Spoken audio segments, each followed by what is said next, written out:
Admiral Sarah Chen stood on the bridge of the UES Defiance, staring at the massive holographic display that showed the enemy fleet. Thousands of alien ships filled the space just outside Earth's solar system. Each one was larger than anything humanity had ever built. Their weapons could destroy cities with a single shot. Their shields could stop anything Earth's military could throw at them. "Admiral, incoming transmission from the Hegemony flagship," reported Lieutenant Torres from the communication station. Sarah nodded. She had been expecting this. For 3 days, the alien fleet had been waiting at the edge of their system. The entire galaxy knew what was coming next. It was always the same pattern. The Hegemony would arrive, make their demands, and within hours the target species would surrender. No one had ever successfully resisted them. "Put it through," Sarah ordered. The hologram flickered and changed. Now it showed the bridge of the alien flagship. Admiral Zethkar stood in the center, his tall, reptilian form imposing even through the transmission. His species, the Veltar, had been the first to join the Hegemony 3,000 years ago. They had learned that resistance was pointless. "Admiral Chen of the primitive human species," Zethkar's voice was cold and mechanical through the translator. "I am Admiral Zethkar of the Hegemony Coalition. We represent 12 advanced species and control most of this galaxy." Sarah kept her face calm. Around her, the bridge crew worked quietly at their stations. They all knew this moment would come eventually. Humanity had only been traveling between stars for 50 years. They had built colonies on a dozen worlds and established trade with a few friendly species, but they were nothing compared to the Hegemony. "We have observed your species for some time," Zethkar continued. "You show promise, but you lack guidance. The Hegemony offers you a choice. Surrender now and accept our rule. Your species will be allowed to exist under our protection. Your technology will be improved. Your people will be fed and housed according to Hegemony standards." The alien admiral paused, letting his words sink in. Sarah had heard recordings of similar speeches given to dozens of other species. The Hegemony always presented themselves as benevolent rulers. They claimed to bring peace and order to the galaxy. However, Zethkar's tone grew darker. "If you refuse our generous offer, we will be forced to demonstrate why resistance is futile. Your ships will be destroyed. Your colonies will be occupied. Your homeworld will be bombarded until you beg for mercy." Sarah looked around at her crew. They were good people. The best humanity had to offer. Many of them had families on Earth or the colonies. They deserved better than to become slaves to an alien empire. "You have 72 hours to decide," Zethkar announced. "We suggest you use this time wisely. Contact your leaders. Explain to them that the age of human independence is over. The Hegemony is patient, but our patience has limits." The transmission ended. The bridge fell silent except for the quiet hum of the ship's systems. Sarah stared at the tactical display showing the enemy fleet. Her own forces looked pitiful in comparison. 200 ships, most of them converted cargo vessels with hastily mounted weapons. The Hegemony had brought 3,000 warships, each one a masterpiece of alien engineering. "Orders, Admiral?" asked Commander Park, her second in command. Sarah turned to face her crew. These men and women had volunteered to stand between Earth and the most powerful military force in the galaxy. They knew they were probably going to die, but they were here anyway. "Send a reply to Admiral Zethkar," she said calmly. "Tell him we need more time to consider his generous offer. Ask for a week to consult with our government." Lieutenant Torres looked up from his station. "Admiral, they gave us 72 hours. "Heard him," Sarah replied. "Send the message anyway." As Torres worked to compose the reply, Sarah activated a secure channel on her personal communicator. The device looked like a standard military unit, but it contained technology that officially didn't exist. "Shadow Base. This is Admiral Chen. Authorization code Black 77 Alpha." The reply came immediately. "Shadow Base confirmed. We've been monitoring the situation, Admiral. All stations report ready. Initiate Phase 1 of the Shadow Protocol. Full communication blackout starting in 30 minutes. Understood. Phase 1 commencing. Good luck, Admiral."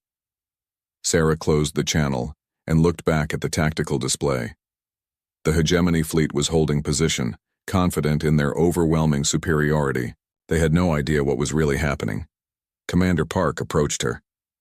"Admiral, what's the Shadow Protocol?" Sarah smiled for the first time in days. "Something the hegemony isn't expecting, Commander. Something they've never encountered before." Across the solar system, hidden installations began powering up systems that had been dormant for decades. In the asteroid belt, massive structures disguised as mining operations started revealing their true purpose. On the dark side of the moon, enormous doors slid open to expose launch bays that shouldn't exist. The message was sent to Admiral Zethkar within the hour. His reply was predictably annoyed. "Admiral Chen, the hegemony does not negotiate with inferior species. We have given you more time than you deserve. Use it wisely." But Sarah wasn't planning to use the time for negotiation. All across the solar system, ships were moving. Not the obvious military vessels that the hegemony could see, but other craft. Ships that bent light around themselves, that moved through space without leaving any trace on sensors. On Earth, President Martinez called an emergency session of the World Council. The representatives gathered in the secure bunker deep beneath Geneva. They all knew what was happening above their heads. "Admiral Chen has activated the Shadow Protocol," the president announced. "As of this moment, humanity is at war with the hegemony coalition." Some of the representatives looked terrified. Others seemed resigned to their fate. But a few, those who knew the truth about what humanity had been building for the past 50 years, smiled grimly. The hegemony fleet continued to wait. Their sensors detected increased activity throughout the solar system, but it all seemed consistent, with a species preparing for surrender. Ships were moving, but they appeared to be evacuation vessels. Industrial facilities were working overtime, probably trying to build enough transport capacity for the human population. Admiral Zethkar was pleased with himself. Another species was about to join the hegemony. It was always satisfying when they surrendered without a fight.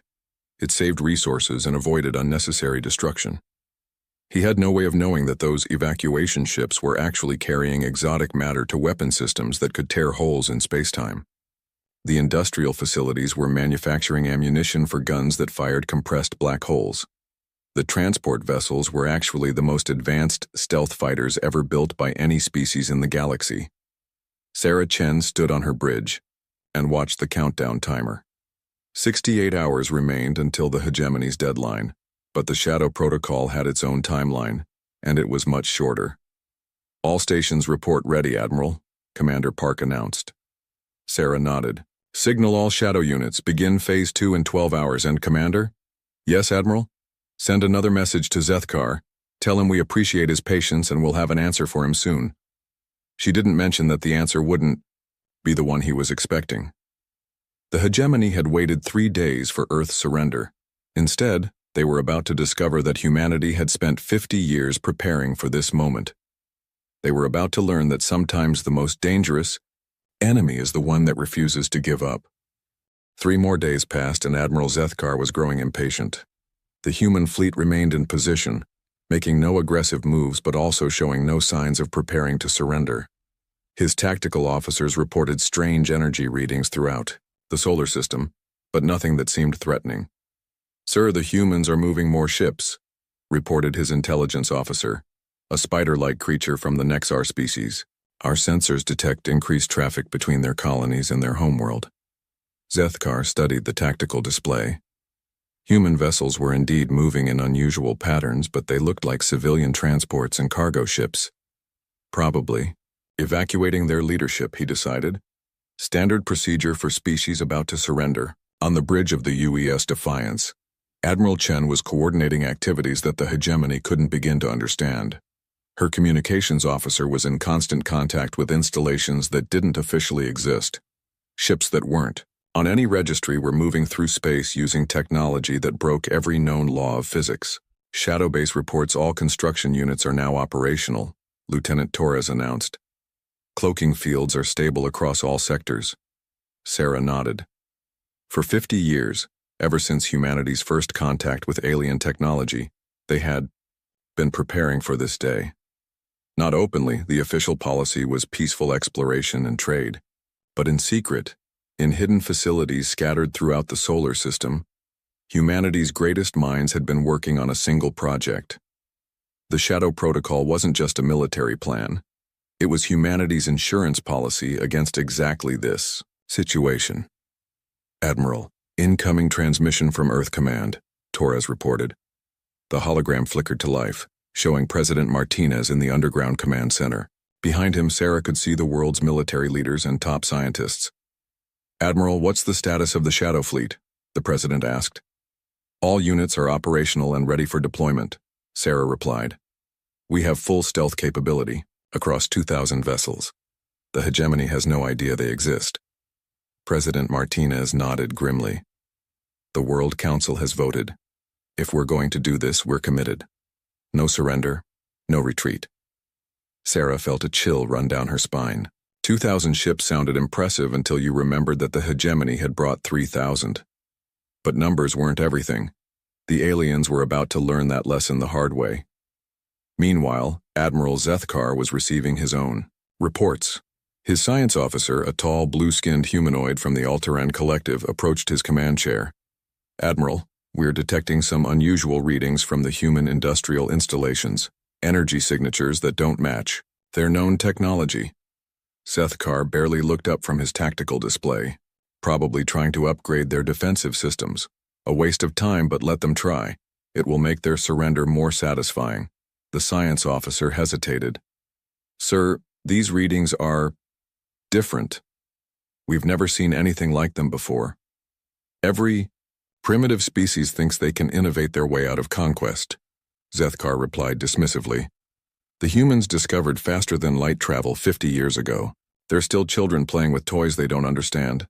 But the science officer was right to be concerned. Deep in the asteroid belt, massive facilities that had been disguised as mining operations for decades were now operating at full capacity. They weren't mining rocks. They were manufacturing something far more dangerous. The humans had learned something important during their first 50 years in space. Every alien species they encountered had focused on energy weapons and defensive shields, plasma cannons, laser arrays, particle beams, all variations on the same basic concept. Their defenses were designed to stop other energy weapons, but humans had taken a different approach. While other species were perfecting energy manipulation, humanity had been working on something the galaxy had never seen: weapons that manipulated space-time itself. Sarah walked through the corridors of the Defiance, heading to a section that wasn't on any official ship blueprints. The elevator descended far deeper than it should have, into levels that were shielded from all sensors. Here, in the heart of the ship, was humanity's greatest secret. The shadow core looked like nothing, more than a sphere of perfectly black material, about the size of a basketball. It sat in the center of a chamber filled with exotic machinery that hurt to look at directly. The air around it seemed to bend and twist in ways that made Sarah's eyes water. "Status report," she asked the chief engineer, a woman named Dr. Kim, who had been working on the Shadow project since its beginning. "All systems green, Admiral. The quantum tunnel drive is stable, stealth fields are at maximum efficiency, and the exotic matter containment is holding steady." Sarah nodded. The Shadow core was what made everything possible. It was a miniature black hole, carefully contained and controlled, that allowed the ship to do impossible things: move through space without creating a disturbance, bend light around the hull to become invisible, phase in and out of normal spacetime. Every ship in the Shadow Fleet had one. 2,000 mobile black holes, each one controlled by technology that the hegemony couldn't even detect, let alone understand. "How long until we're ready for full deployment?" Sarah asked. 6 hours, Admiral. All ships report their shadow cores are synchronized and ready. Sarah smiled. The hegemony was about to get the surprise of their existence. Back on the alien flagship, Admiral Zethkar was growing more irritated by the hour. The humans should have surrendered by now. Every other species had folded within days of seeing the hegemony fleet. What made these primitives think they were special? "Sir, we're receiving another transmission from the human admiral," his communications officer reported. Put it through, Zethkar ordered. Admiral Chen appeared on the holographic display, looking calm and confident. Too confident for someone whose species was about to be conquered. Admiral Zethkar, thank you for your continued patience. We've been discussing your offer with our leadership, and we need just a little more time to prepare. Our response. Zethkar's eyes narrowed. Admiral Chen, my patience is not unlimited. You have been given more than enough time to recognize the inevitable. Oh, we recognize it, Sarah replied with a slight smile. We just want to make sure our response is appropriate. The transmission ended, leaving Zethkar staring at the blank screen. Something about the human's tone bothered him. She didn't sound like someone preparing to surrender. She sounded like someone preparing for war. But that was impossible. The human fleet was laughably small and technologically primitive. They had no allies, no secret weapons, no hidden advantages. The hegemony's intelligence network was the best in the galaxy. If humanity had any surprises, they would know about them. What Zethkar didn't know was that humanity's greatest advantage was something the hegemony had never encountered: the ability to keep a secret for 50 years. While other species broadcast their achievements and competed for prestige, humans had learned to hide their most important work. The Shadow Fleet existed in a realm between dimensions, invisible to all sensors, powered by controlled singularities that shouldn't be possible to create. For 5 decades, the best human minds had worked in absolute secrecy, preparing for the day when Earth's independence would be threatened. That day had finally arrived. Sarah returned to the bridge as the countdown timer reached 0. Phase 2 of the Shadow Protocol was beginning. All across the solar system, ships that had never appeared on any scanner were powering up their weapons and preparing to reveal themselves. All Shadow units report ready, Admiral, Commander Park announced. Sarah took her position in the command chair. Signal the fleet. In 12 hours, we show the hegemony what happens when they threaten humanity. The waiting was almost over. Admiral Zethkar paced the bridge of his flagship, his clawed feet clicking against the metal floor. The humans had been stalling for 6 days now, and his superiors were beginning to ask questions. The Hegemony Council expected quick, efficient conquests. Delays made them look weak. Sir, long-range sensors are detecting more unusual energy spikes, his science officer reported. The patterns are getting stronger. Zethkar stopped pacing and studied the display. The energy readings were indeed strange, but they were scattered throughout the solar system. If the humans were trying to build some kind of weapon, they were doing it in the most inefficient way possible. Probably desperate attempts to upgrade their defensive systems, he decided. Let them waste their time. When we attack, their improvised weapons won't help them. What Zethkar couldn't see was the real source of those energy spikes. Hidden in the asteroid belt, disguised as mining equipment, massive shipyards were completing the final stages of humanity's greatest secret. For 50 years, these facilities had been building the Shadow Fleet, one ship at a time. The ships themselves were unlike anything the galaxy had ever seen. They were smaller than traditional warships, but that was by design. Each vessel was built around a shadow core, a contained black hole that allowed it to manipulate space-time in ways that broke every known law of physics. Admiral Chen stood in the main construction bay of Shadow Base 1, watching the final ship roll off the production line. The vessel was sleek and dark, its hull made from materials that absorbed all electromagnetic radiation. When it was powered down, it was completely invisible to sensors. When it activated its shadow core, it could phase in and out of normal space. That's the last one, Admiral, reported Dr. Kim, the chief engineer. 2,000 ships all equipped, with full stealth capability and exotic matter weapons. Sarah nodded. And they still have no idea we exist. The Shadow Fleet represented humanity's greatest achievement and biggest gamble. For 5 decades, the world's governments had poured resources into the project, all while maintaining the appearance of being a peaceful, primitive species. They had reverse-engineered alien technology, improved upon it, and developed entirely new branches of physics. The key breakthrough had come 20 years ago, when human scientists discovered how to create stable micro-black holes. Other species, had tried this before, but they always approached it as an energy source. Humans realized the real potential was in space-time manipulation. Dr. Kim, are all ships ready for combat deployment? Sarah asked. Yes, Admiral. Every shadow core is synchronized and stable.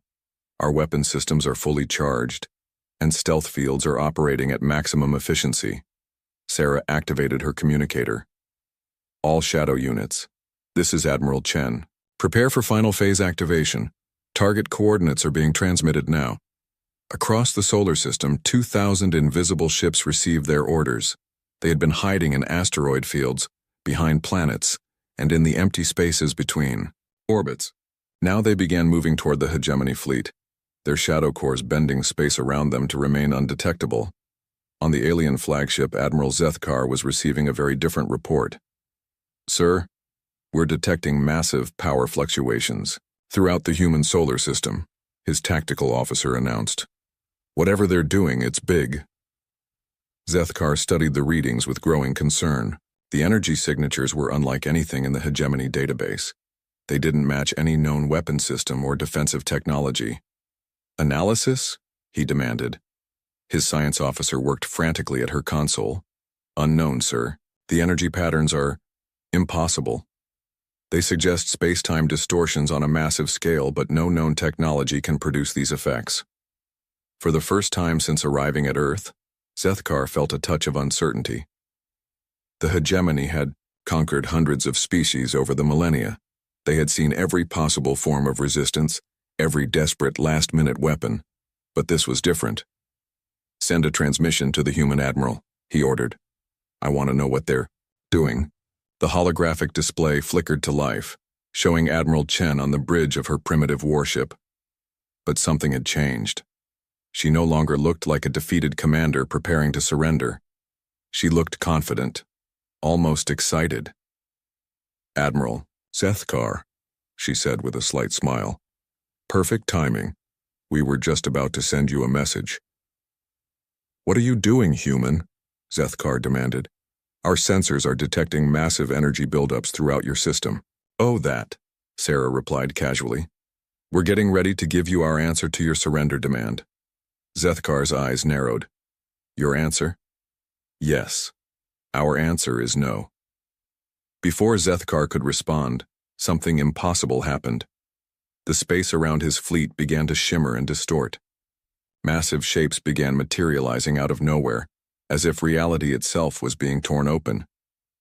The shadow fleet decloaked. 2,000 ships appeared simultaneously, surrounding the hegemony fleet in a perfect sphere. They moved with impossible grace, their hulls seeming to bend light around them. They were smaller than the alien warships, but there was something about them that made Zethkar's blood run cold.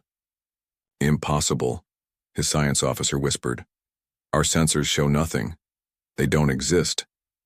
But they clearly did exist. The tactical display was showing 2,000 contact signatures that hadn't been there moments before. Ships that had somehow hidden from the most advanced sensor technology in the galaxy. Sir, incoming transmission from the human fleet, the communications officer reported, his voice shaking. Admiral Chen's image reappeared, but now she was surrounded by holographic displays showing the positions of every ship in both fleets. Admiral Zethkar, allow me to introduce you to humanity's shadow fleet. I believe this is what you call first contact. Zethkar stared at the tactical display in disbelief. His 3,000 ships were completely surrounded by an enemy fleet that shouldn't exist. But the numbers weren't what terrified him. It was the technology. How? He managed to ask. 50 years of preparation, Sarah replied. 50 years of building, planning, and waiting for someone like you to threaten our home. Did you really think we spent all that time just trading and exploring? We were learning. We were preparing. The hegemony sensors were going crazy, trying to analyze the human ships. The readings made no sense. The vessels seemed to exist partially, outside normal spacetime. Their hulls were made from materials that shouldn't be possible. Their power sources generated energy signatures that broke every known law of physics. Sir, those aren't normal ships, the science officer reported. Her voice filled with awe and terror. They're using technology we don't understand. Controlled singularities, space-time manipulation, exotic matter weapons. This is beyond anything in our database. Zethkar felt the first real fear he had experienced in centuries of military service. The hegemony had always won because they had superior technology and numbers, but now they faced an enemy whose technology was completely alien to them. "Admiral Chen," he said, trying to keep his voice steady. "This doesn't have to end in bloodshed. The hegemony is always willing to negotiate with equals." Sarah's smile grew wider. "Equals? A few minutes ago, you called us primitive. You threatened to bombard our homeworld until we begged for mercy. Now you want to negotiate?" "The situation has changed," Zethkar admitted. "Yes, it has. You see, Admiral, humans have a saying. Speak softly and carry a big stick. For 50 years we've been speaking very softly. We've been the friendly neighbors, the eager students, the peaceful traders, but we've also been building the biggest stick the galaxy has ever seen. Around the hegemony fleet, the Shadow Fleet held its positions. The alien ships were powerful, but they were designed to fight enemies they could understand. Energy weapons, physical projectiles, electromagnetic shields. They had no defense against weapons that could manipulate the fundamental forces of reality. "What do you want?" Zethkar asked. "That's simple," Sarah replied. "We want you to leave. Pack up your fleet, go home, and never threaten Earth or any human colony again. In return, we won't demonstrate what our weapons can actually do." Zethkar looked at his tactical officers. They were all staring at their displays in confusion and fear. The human ships were doing things that should be impossible, moving through space without generating any detectable energy signatures, phasing in and out of normal reality, creating gravitational fields strong enough to bend light. For the first time in hegemony history, they were facing an enemy whose technology they couldn't understand or counter. The humans hadn't just built a bigger fleet. They had developed an entirely new form of warfare. "I need to consult with my superiors," Zethkar said finally. "Of course," Sarah replied. "Take your time. We'll wait right here. All 2,000 of us." The transmission ended, leaving Zethkar alone with his thoughts and his fear. The hegemony had come to conquer a primitive species. Instead, they had discovered that humanity was far from primitive. They were something new, something dangerous, something that could challenge the established order of the galaxy. The waiting game had just become much more complicated. The hegemony fleet hung in space, completely surrounded by ships that defied everything they thought they knew about physics. Admiral Zethkar had been in emergency communication with the Hegemony Council for 6 hours, and the debate was fierce. "They're bluffing," insisted War Commander Thex Mira of the Krylon Empire. "No primitive species could develop technology superior to ours. Destroy them now before they realize we've seen through their deception." But Supreme Analyst Velkorin of the Nexar Collective disagreed. "Our sensors cannot explain what we're seeing. These ships exist in a state that should be impossible. If they're bluffing, it's with technology we don't understand." Admiral Zethkar watched the human fleet through his view screen. The Shadow Fleet maintained perfect formation around them, each ship positioned with mathematical precision. They weren't moving, weren't charging weapons, weren't doing anything threatening. They were simply there, waiting. "Admiral Chen," he transmitted, "the Hegemony Council requires a demonstration of your capabilities before any decisions can be made." Sarah's response was immediate. "Of course, I was hoping you'd ask. Shadow Fleet, select target Hegemony 7749. Disable only. I repeat, disable only." Zethkar quickly checked his tactical display. Hegemony 7749 was one of his heavy cruisers, positioned on the outer edge of his formation. It was one of their most advanced warships, protected by shields that could stop planet-killing weapons. What happened next changed everything. One of the human ships simply disappeared, not moved quickly or activated stealth systems. It vanished from reality completely. A moment later, it reappeared inside the cruiser's shield perimeter, occupying the same space where the alien ship's weapon systems were located. The impossible happened. Instead of a collision that should have destroyed both vessels, the human ship seemed to exist in the same space as part of the cruiser. Sethkar watched in horrified fascination as the Shadow Fleet vessel extended something that looked like tentacles of pure darkness into the alien ship. "Sir, we're receiving a distress signal from Hegemony 7749, his communications officer reported. Their entire weapon array just stopped working. All systems are shutting down one by one." The human ship phased back out of the cruiser and returned to its position in the Shadow Fleet formation. The disabled alien vessel was still intact, still alive but completely helpless. Its weapons were dead, its engines were offline, and its shields had collapsed. "How?" Sethkar whispered. Admiral Chen's voice came through the communication system. "Our ships can phase in and out of normal space-time. When we phase into a solid object, we can selectively interact with its internal systems. We can disable your weapons without harming your crew. We can shut down your engines without breaching your hull. We can do this to every ship in your fleet, simultaneously." The implications were staggering. The Hegemony's entire military doctrine was based on superior firepower and defensive systems. But what good were weapons and shields against an enemy that could simply phase through them? "This is impossible," Sethkar's science officer reported. "They're manipulating space-time on a level we didn't think was achievable. They're not just bending physics, they're rewriting it." Sarah's voice continued. 50 years ago, when humanity first encountered alien technology, we realized something important. Every species in the galaxy has developed along similar paths. Energy weapons, electromagnetic shields, faster-than-light travel based on space folding. You all think the same way. Sethkar was beginning to understand. But humans think differently. Exactly. While you perfected energy manipulation, we focused on space-time manipulation. While you built bigger guns, we learned to phase through reality itself. While you created stronger shields, we developed weapons that ignore shields entirely. The disabled cruiser was a sobering demonstration. The Shadow Fleet had neutralized one of the Hegemony's most powerful warships without firing a shot. They had simply reached inside it and turned off its systems like flipping a light switch.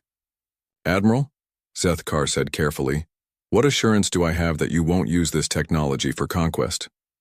Sarah's image appeared on his view screen again. "Because that's not who we are, Admiral. Humans have a concept called defensive warfare. We don't conquer others, but we won't be conquered either. Your fleet came here to force us into submission. Our response is to show you that submission is not an option." Sethkar looked at his tactical display. 3,000 of the galaxy's most advanced warships, rendered helpless by technology they couldn't comprehend. For the first time in Hegemony history, they were outmatched. "Sir, incoming priority transmission from the Council," his communications officer announced. The hologram showed the emergency session of the Hegemony Council. 12 species, the most powerful civilizations in the galaxy, all arguing at once.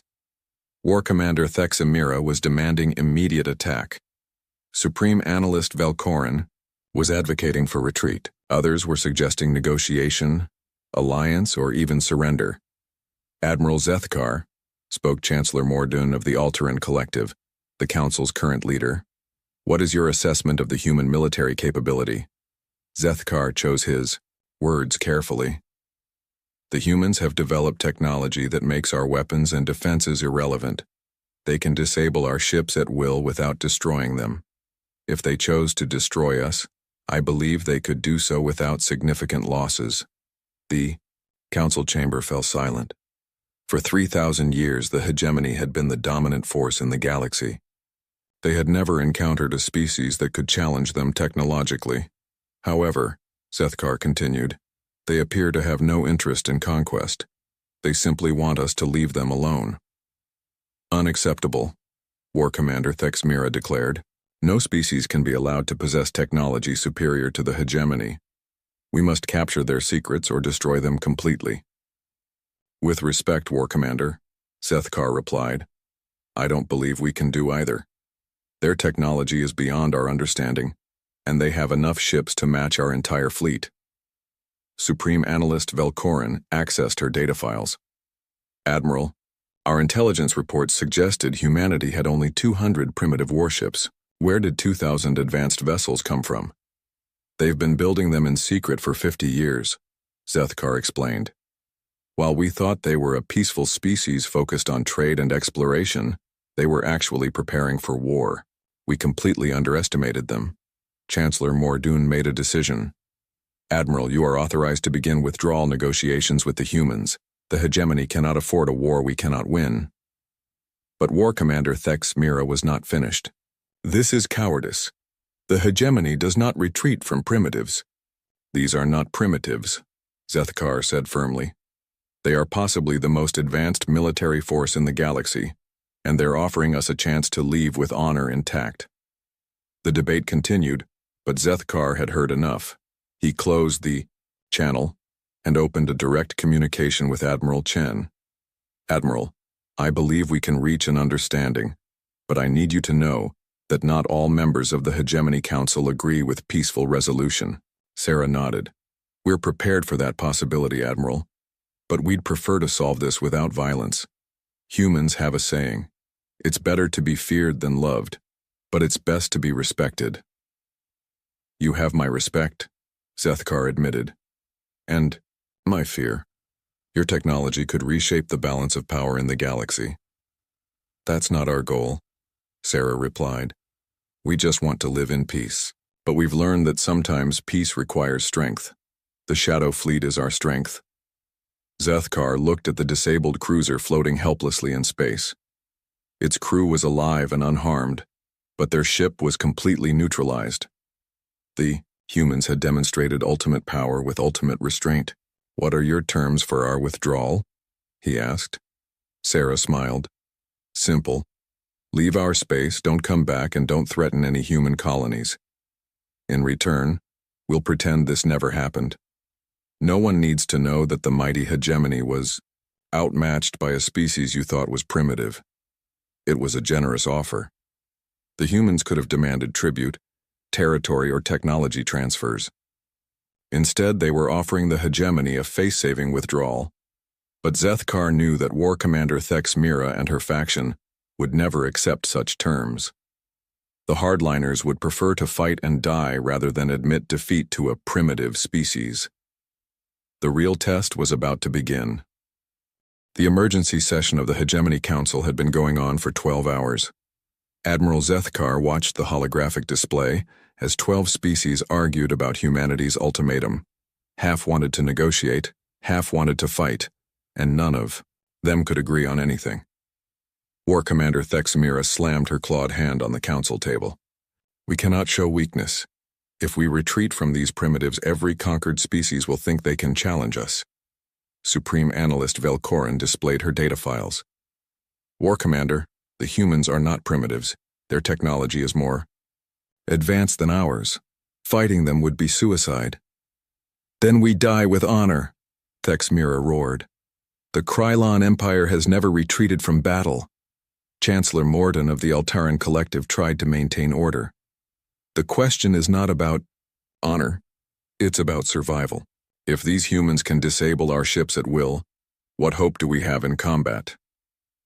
Admiral Zethkar had been silent through most of the debate, but now he spoke up. I've been studying the human fleet for hours. Their technology doesn't just surpass ours, it makes ours obsolete. They can phase through our shields, disable our weapons without destroying us, and appear anywhere they want instantly. He paused, looking at each council member. But more importantly, they're showing restraint. They could have destroyed my entire fleet by now, but they haven't. They want us to leave peacefully. War Commander Thex Mira's eyes blazed with fury.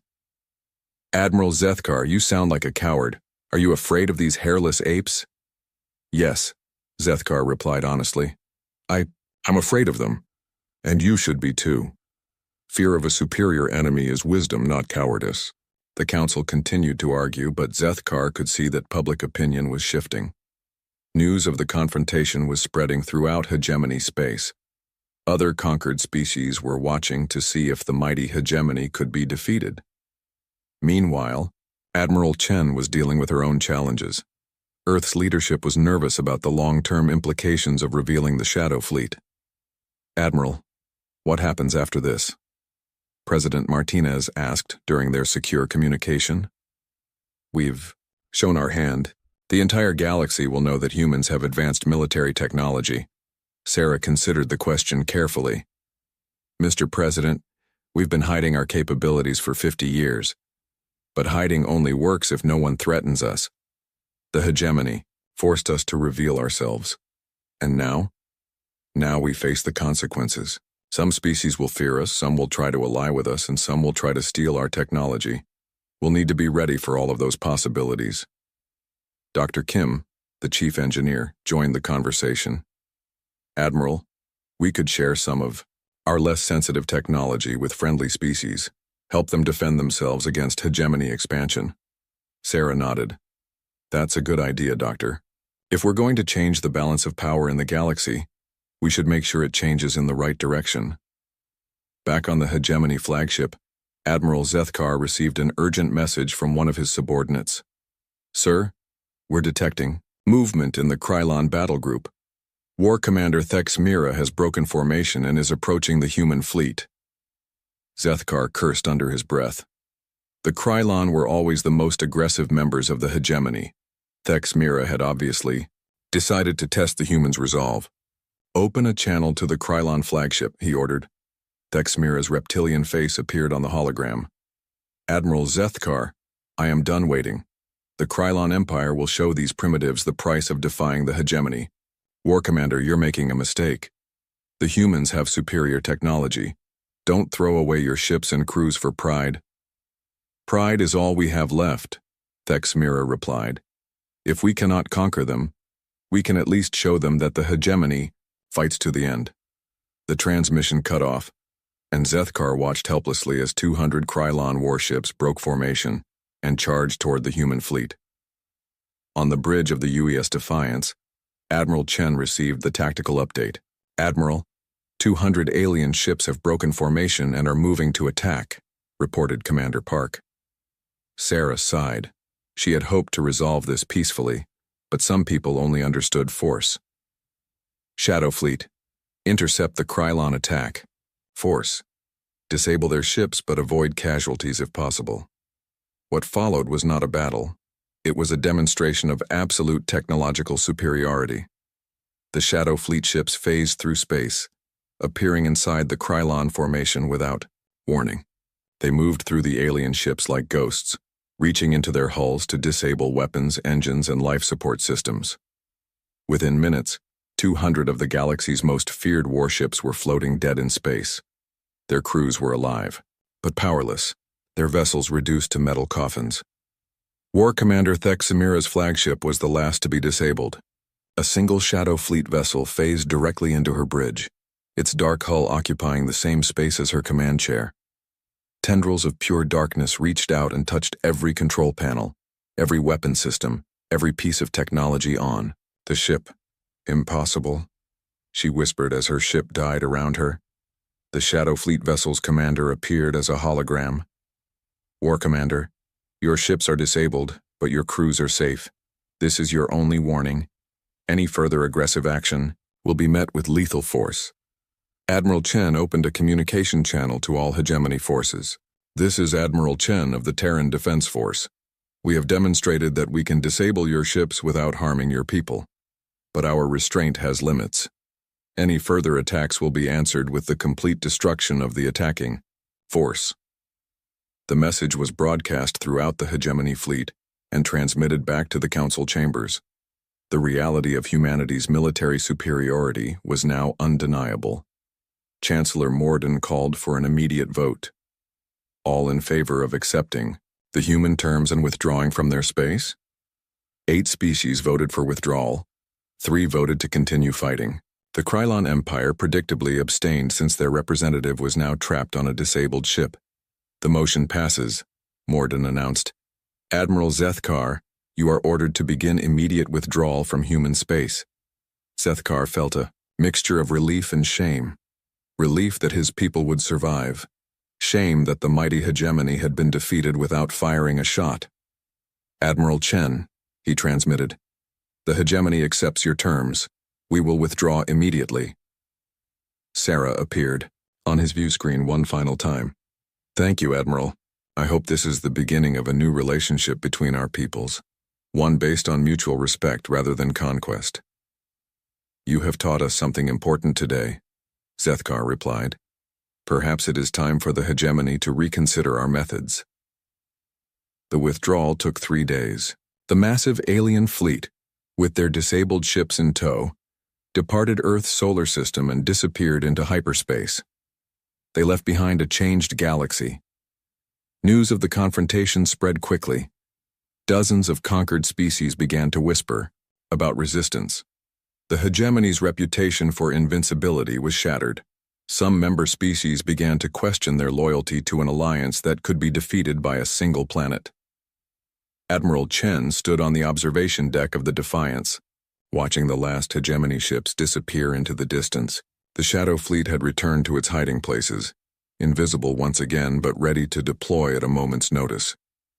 What happens now, Admiral? Commander Park asked. Sarah smiled. Now we get back to being the friendly neighbors. But if anyone else decides to threaten Earth or human colonies, they'll discover that the Shadow Fleet is always watching. President Martinez's voice came through the communication system. Admiral, we're receiving contact requests from dozens of species. Some want to establish diplomatic relations. Others want to join a defensive alliance against hegemony expansion. That's good, Sarah replied. The galaxy needs to know that there are alternatives to conquest and submission. Dr. Kim joined them on the observation deck. Admiral, what should we do about our technology? Other species will try to develop their own shadow fleets. Sarah considered the question. We'll share defensive technology with species that prove they'll use it responsibly. But the Shadow Core technology stays with humanity. That's our insurance policy. The Shadow Fleet had changed everything. For the first time in galactic history, a species had successfully resisted hegemony conquest. The age of unopposed alien expansion was over. Humanity had spoken softly for 50 years, building their strength in secret. When the time came to use that strength, they had done so with precision and restraint. They had won without seeking conquest, defended without becoming oppressors. The galaxy would never be the same again, and somewhere in the darkness between stars, 2,000 Shadow Fleet vessels waited patiently, ready to remind anyone who might forget that Earth's surrender was never an option. The hegemony had waited for humanity to bow. Instead, they had learned that some species refused to kneel.